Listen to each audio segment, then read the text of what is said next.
Davíð, komin á Ísland-Slóveníu í Hartwall Arena. Hvernig líst þér á möguleika okkar? Mér líst bara mjög vel á þetta. Mér líst vel á þetta. Ég held að þeir sýni sitt rétt andlit í dag. Og ég er mjög spenntur fyrir leiknum í dag. Hvað heldur að þið þurfa að gera til að... Við þurfum náttúrulega bara að hægja á þeim, þeirra bestu mönnum, Dragic, og loka svolítið á hann og hitta vel. Ef við hittum vel, þá er allt möguleiki. Hvernig finnst þér, hvernig finnst þér prófliðsins hafa verið í þessu móti? Sko, byrjuðum náttúrulega illa en svo kom mjög góður fyrir hálfleikur á móti Frökkum og ef við náum að byggja upp á því, þá hefur við góða séns.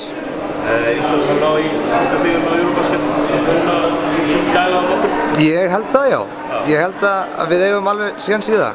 Ef við spilum vel og hittum, opnum skotum, þá er möguleiki. Hvort heldur að sé á móti Slóveníu eða Finnlandi?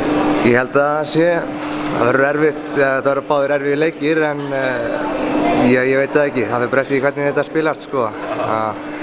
Ok, takk.